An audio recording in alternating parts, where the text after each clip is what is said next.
There are 3 secrets I'm going to share with you today that will make you win more games and lose less games. You're going to transform into a better freaking player. Guys, I am a doctor of chiropractic neurology. I'm an MMA fighter. I'm a top 100 player in the world for Warhammer 40K, and I coach people all over the world. I've actually got 4 clients that have made it to the World Team Championships, and I've got a slew of other clients that are crushing GTs and majors around the world. On YouTube, I bring these videos to you so that you don't have to pay for coaching and you can just benefit and become a better player. That is my mission, to make everyone here just better at this freaking amazing game that we all love. So today, I'm going to share a match that one of my clients recently had. And I'm going to share some of the things that he did on the table, and I'm going to use it to demonstrate these 3 secrets that's going to turbocharge your results on the table. Let's get into it. This is a match that is Blood Angels versus the Tau. Now, previously in this series, I have shown you ways that my clients have lost and ways that we have planned to make them win the game in a different scenario. On this one, I'm going to show you a win that we had, but I'm going to demonstrate something really, really important for you. He could have made this win a lot easier on himself had he made a few critical differences in the way that he played. So we're playing on Crucible of Battle, and this is on Purge the Foe. It's going to be Tau Mont Ka, and it's going to be the Blood Angels Liberate Us All group. Armies are relatively apparent. You don't need to know exactly what it is, but it's like there's one Lancer, there's an Impulsor, there's some Fight First Blade Guard veterans, there's some Death Company, there's Dante with 6 Sanguinary Guard, there's a Ball Predator. As far as the Tau are concerned, they've got the Twin Lands, they've got double Riptides or triple Riptides, they've got a bunch of Crisis suits, the normal stuff that you would expect. All right, so this is what deployment looks like right here. You can see that, let me just kind of get my little pen here. You can see some Blood Angel Scouts.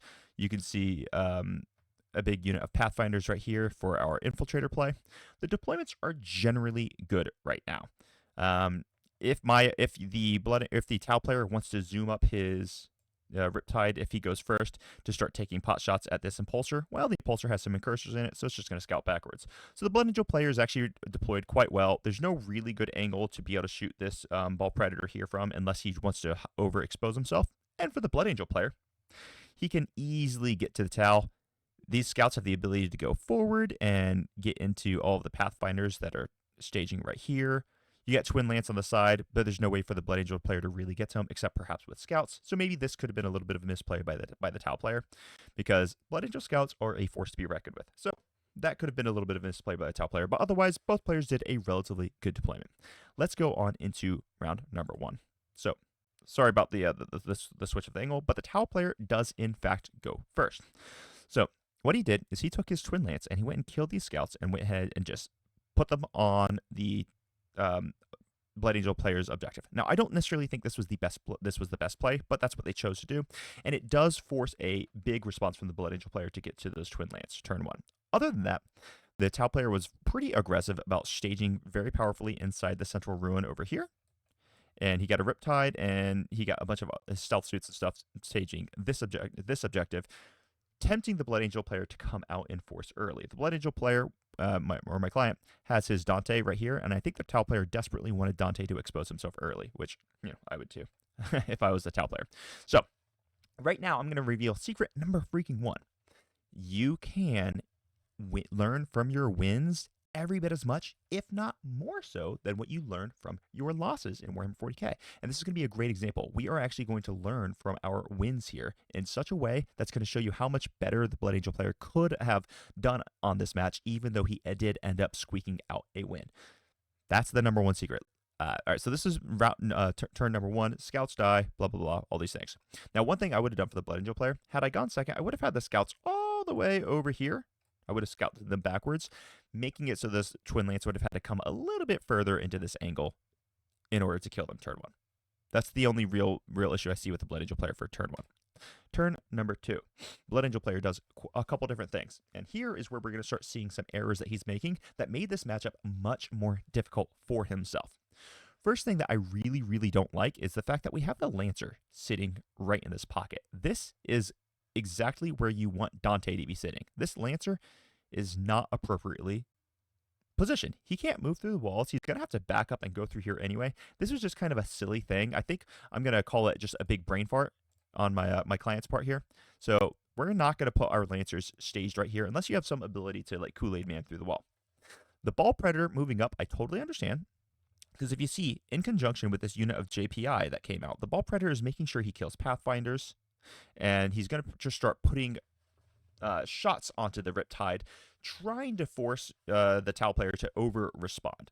And one of the things that Blood Angel players tend to fail to realize is just how dang good the Ball Predator is at forcing an over-response. So I don't mind this at all. We have the Impulsor that is right here, and then this is the other big problem. So right here, our Death Company Marines, led by a Death Company captain, came out to murder the Twin Lance. Now, the Blood Angel player was successful, as he should have been successful in this, and it's good to get rid of the Twin Lance, but he could have done this with a much smaller amount of dedication. This is something that people mess up all the time. They dedicate too much into their opponents, or they dedicate the wrong units into it. When these Death Company come out here to kill the Twin Lance, now the Death Company die. The Death Company are a big hitter, especially when you consider that from right here, we had both an Impulsor and Incursors that could have gone and killed the Twin Lance. I know what you're thinking, Incursors can't kill Twin Lance, but in Liberated Assault Group, Incursors absolutely can kill Twin Lance. They could have gotten out of this Impulsor, right? And they could have thrown a grenade, caused 3 mortals. They would have shot, probably done no damage in shooting. The Impulsor would have shot after the Blade Guard vets chopped in, shot the overcharged plasma pistol, etc. Maybe cause an extra 2 wounds. At that point, the Incursors get to charge in. You lethal unlance them with their sustained hits and their lethal hits and their Melta Mine that they're going to set up, which is going to cause 2d3 mortal wounds. They absolutely will smash the Twin Lance because they're going to be hitting on 3s with 4 rolls hit with both sustained and lethal with 4 attacks each. That's 20 attacks. Strength 6, you give them Lance as well as the lethal because you combine the stratagem. Now you're wounding them on 3s with AP1. You absolutely will kill those Twin Lance. And if you're really, really uncertain about doing it, you could also always try to throw a cheeky tank shock from the Impulsor into them. But that would just generally be very unnecessary. So this Twin Lance could have been killed by the Incursors, which would have saved this really powerful Death Company unit for later. So this was a big mistake because as you're going to see in the next turn, this Death Company squad is absolutely dead. It would have been much more palatable to have lost the Incursor squad on the swing back than the big Death Company squad. All right, so let's go back into Tau turn number 2. Now, the theme of this map, of this picture, and I'm going to give you guys this, is secret number 2. Secret number 2 is doing nothing is doing something. A lot of times people feel really, really bad about not moving their models, not putting them into positions, or not attacking, not killing things with them. This is a huge mistake. Just because you don't move your models, just because you don't dedicate your models, doesn't mean you're not using them. Let me kind of demonstrate this. If you look at Dante right here, Dante is doing something. By standing right here, he is telling the Tau player that all of this stuff is extremely threatened. So you better shore up your defenses, which decreases the defenses in the center, and it also decreases the amount of defenses that he's going to be able to have on this objective. And the Tau player knows that he has to shore up this really, really, really strong because Dante is going to be coming. So just by the Blood Angel player leaving Dante out or back, the threat is forcing the Tau player to respect the threats. Remember, guys, your threat of your abilities is almost always more powerful than the abilities themselves. Okay, now this is the Tau player's turn. And in this turn, what we see here is we see that the Tau player has really taken the board. This Riptide has come up. He's killed all of the Death Company. They killed Mephiston in the center, because I don't know if I had mentioned that, but Mephiston is now holding the center. Another actually great use of Mephiston is to force your opponent to respond too heavy to kill him, because our opponent was forced to dedicate something like a Riptide into Mephiston, which is a big, big problem for the Tau player. So now Mephiston is dead, but he couldn't have done it with literally any other unit. He would have to dedicate something that powerful to kill Mephiston. And this is now drawing the Riptides out of position. So that was another very good thing that our Blood Angel players did. All right, so now the Tau player has come up. He killed the Ball Predator. He has killed Mephiston. He has killed the Death Company Marine Squad. And actually, if we zoom, there is a little Sanguinor who has appeared here, because I think the Riptide had to end up doing a tank shock to murder the last captain. And so the Sanguinor did come down and intervene just to start getting some damage on that Riptide. So this is the Tau player dominating the board position right now. The Blood Angel player is going to be scoring almost nothing, and that kind of sucks. But it is Purge the Foe. So remember, he's still going to be scoring 4 for his home field. All right, now on to the Blood Angels players swing back. This is a interesting decision. I'm not sure I completely support it, but it wasn't all bad. So the Blood Angel player did something wrong. as previously I said, because Dante was sitting here, he was really forcing the Tau player to shore up all of these defenses.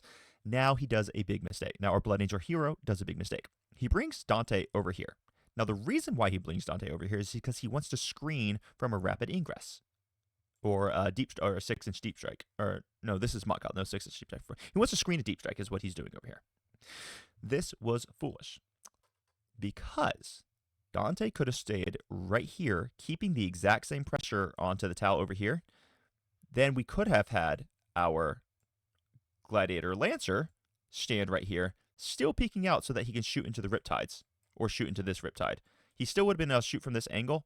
Had he been standing where Dante currently is, the screen would have been complete. Would have been a big issue. Now, one other thing has happened, which is a big problem for our hero here. Because in the previous turn, he had dedicated the Death Company here, which the Riptide then killed and the Sanguinary came down. Now he's got nothing to screen his backfield over here, which means he had to bring down his Sanguinary Guard squad that was in reserves to screen over here, which is a big issue for our Blood Angel hero because that unit could have been very, very useful, perhaps doing a rapid ingress here and helping Dante when Dante wanted to charge out. So you can see quite a few positional mistakes. But anyway, let's go ahead and start to erase some of these lines so that we can see a little bit better. What the Blood Angel player does do is he ends up killing this Riptide, and he does that with a mixture of, Gladiator Lancer shooting, fallback, and charging Sanguinar. Dante is now at a position. We do have the Incursors, which got out of the transport, and they charged into the Riptide, caused some mortals into it. The transport, or the Impulsor, ended up charging in as well, just to tie the Riptide up. And because of how long the Impulsor is, the Riptide won't be able to fall back. Oops, sorry, I did the messed up. The Riptide will not be able to fall back this way and shoot. He'll be just because he can't land because you have to end outside of engagement range. So if he wants to fall back and shoot, he's going to have to fall back this way, which is good for the Blood Angel player because that is really forcing board position for the Blood Angel player that is favorable, right? Okay, good. So I think we understand all of that. So this is what happened. The Tau player is going to control this objective, but the Blood Angel player has taken back control of the center in here, so there's no scoring more. Let's go into battle round number 3 for the Tau player, see how they respond. And now this is where the Tau player really loses the game. They would have won in this turn, but instead they did something very, very silly, and it allowed our Blood Angel hero to get back into the game.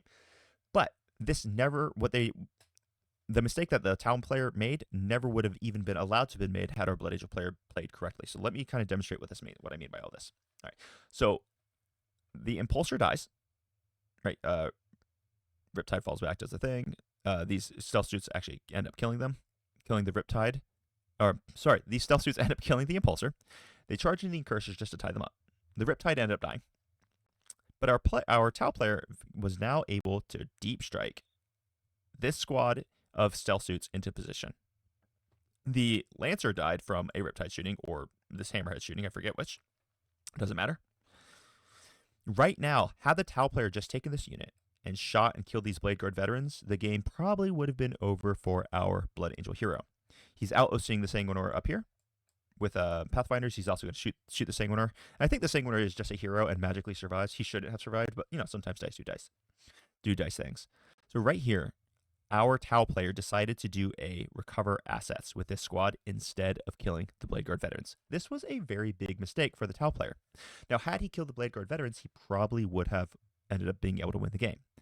This was only because our Blood Angel player was, I'm going to say it, he was dumb. And I told him that too. I told him this was a dumb decision, so that's okay. He had Dante here doing the screening, remember? Had Dante been over here instead, this squad would have been within 9 inches and never would have been able to deep strike here, which would have put the Tau player in a position where he could have killed the Blade Guard vets from this angle, which would have meant that the Blood Angel player was in a great position because then Dante would have come and killed all of this stuff in a single turn.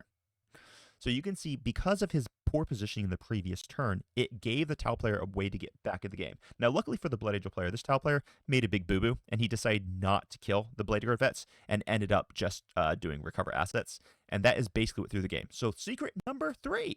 This is the number 3 secret that you got to know if you want to start winning a lot more games and losing less games. Secondaries lose games. Now, I know one of the things that I preach here, and I preach very often, and you're going to hear me do it more and more, is that the way that we win Warhammer is by creating a victory point differential in our favor. But in this scenario, scoring these victory points, scoring these secondary points, basically ruins the Tau player because he doesn't kill the Blade Guard vets, which means in the next picture, as we'll go ahead and see right now, sorry, we did switch picture, we switched perspectives here. Dante charged from here, killed this entire stealth suit squad. The Blade Guard veterans charged from here, killed the Hammerhead, tagged the stealth suits, and this is basically the nail in the coffin for the Tau player. All because this squad decided to do a secondary and score points instead of killing the Blade Guard vets, which had to die. And remember, that was also only possible because Dante was positioned poorly and moved back here instead of staging inside this ruin, providing his threat. This is where the Tau player lost the game, because our Blood Angel player, while he made some mistakes earlier, he still recognized his target priority. So I want to give him credit for that. And I did give him credit for that in our call, even though I berated him for being a silly bear for not staging Dante where he needs to stage. He did do a great job of target priorities. So he understood this squad had to die. He understood that he had to take care of this tank and tag these stealth suits. This is basically the beginning of the end for the rest of the game. Now you can see that the Sanguinary Guard also finally come up here. They end up killing all those Pathfinders, which means that this objective is now unlocked. The Incursors are stuck in mortal combat with the Crisis Suits in the center, but the Crisis Suit in the center does not matter anymore. Sure, they're going to fall back and they're going to kill the Incursors, but it just is completely irrelevant for the rest of the game. So then we can kind of quickly go through the rest of the pictures here. Tau player, Stealth Suits fall back. Crisis Suits fall back, kill all of the Incursors. Then you got a mess of Crew and Pathfinders trying to deal with Sanguinary Guard and Sanguiner. None of that matters. Blood Angel player just kind of cleans up. The Crew are basically the only things that are left alive, and it doesn't matter because they can't get through this unit. Dante and Crew comes in the center, holds it forever. Blade Guard vets hold this for forever. Last battle round. So when we look at the final score, here is what it looks like. Sorry, let me do like this. So it's going to end up being 94-75 to our Blood Angel hero. Now, had our Blood Angel hero done just a few things differently, the Tau player probably would have been stuck down to a 50, and he would have ended up winning significantly harder and significantly easier with much less brain power that he would have had to dedicate to the game, because he would have screened out all of those deep strikes and he would have had a much more forward position. He could have sent Dante in earlier to annihilate the majority of the squad of the Tau player's army, but he couldn't because he foolishly moved Dante back to screen. Dante's job is not to screen in the backfield, it's to screen aggressively forward. I know that can sound a little confusing because I said that he should have been screening that one squad of Crisis Suits that had dropped, and maybe I can go back to it so I can talk about this a little bit more. He should have been screening this by standing here. But the screening is an ancillary benefit. The reason why he should have been standing here is because his threat range is so powerful that he would have dominated this entire position all by himself. Now, once again, this is just a Blood Angel player got lucky because the Tau player misplayed. But I want you guys to learn from this. Learn from your wins, because you and your opponent are going to make big mistakes during games. Even when you win, there are dramatic things that you can learn from. Hopefully this video was incredibly helpful for you. If you are looking to get coaching so that you can improve your game, make sure you check out the links down below. I am just a heads up, I am having to raise prices in approximately 1.5 weeks because very luckily, I'm very blessed. The business has been growing. A lot of our players have been doing really, really well. And so my time is running short. So I'm gonna have to raise the prices. So if you're looking to get any coaching in the coming weeks, make sure you book it now before prices go up, or book it later when prices go up, and I'll love you either way. Guys, hopefully you enjoy this content and it was helpful. Until next time, crump on. Bye-bye.